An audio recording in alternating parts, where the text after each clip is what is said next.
Hey all, it's Edge Dev. Yeah, I'm just blending with this now. Anyways, welcome to the new update. Now I promise, even though this isn't a story update, I have something that would be, well, a major change.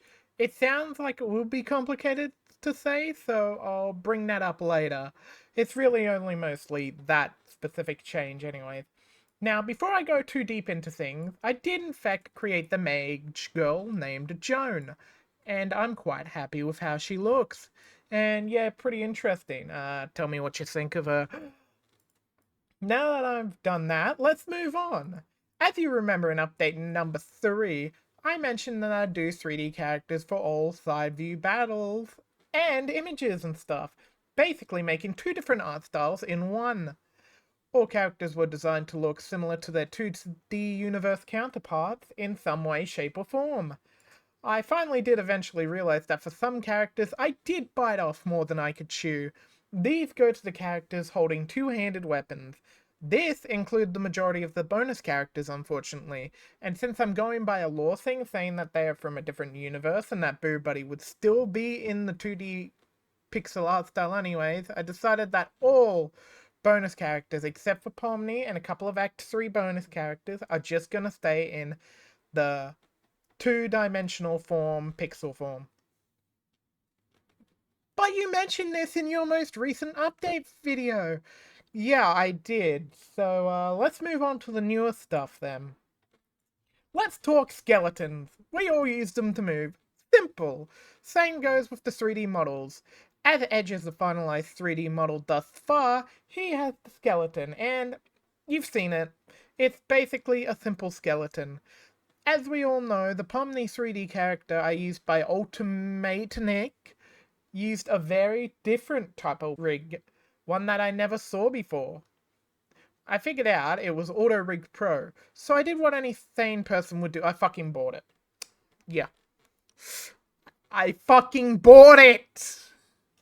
But knowing me, I will fully use the value for all of these characters and all the bonus characters because I can attach it to everyone. A future Edge dev here, just on a little quick unscripted moment. So I was working on Joan as well. I don't know why I'm trying to work on Edge and Joan at the same time, but when I was working on Joan, the pro rigging program that I was trying to use, the rigging plugin that I was trying to use, just wouldn't work properly and it just had major issues.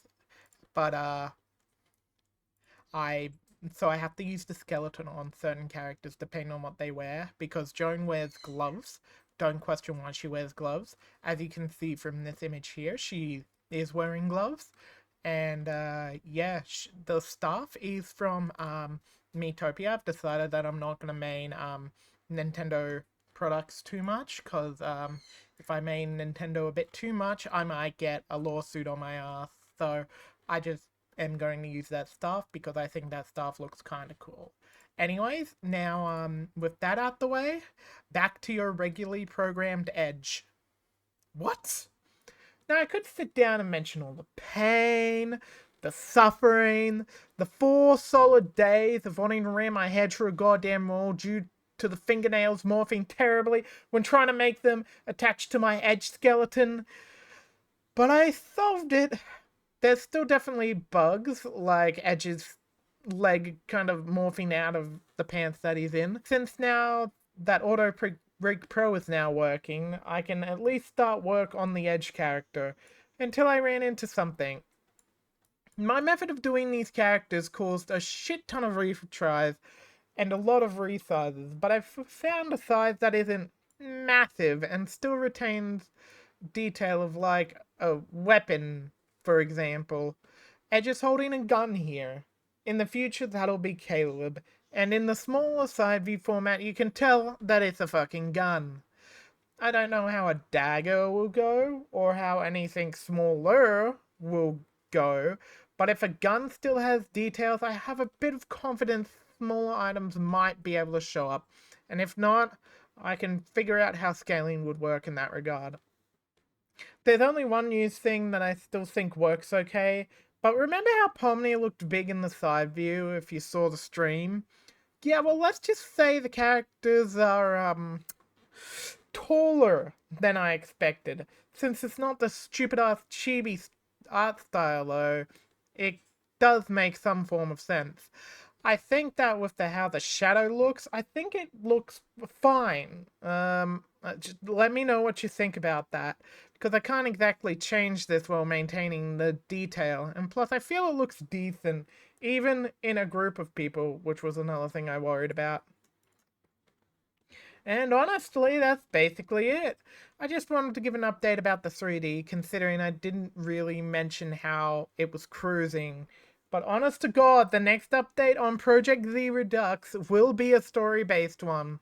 So if you don't hear the edge dev side of things for a long time, just know that I'm at work trying to make these 3D characters work in the space that I have, and to not make Pomni's idle animation a stuttery mess like it was before. Thank you all for listening, and I'll see you all next time. Goodbye.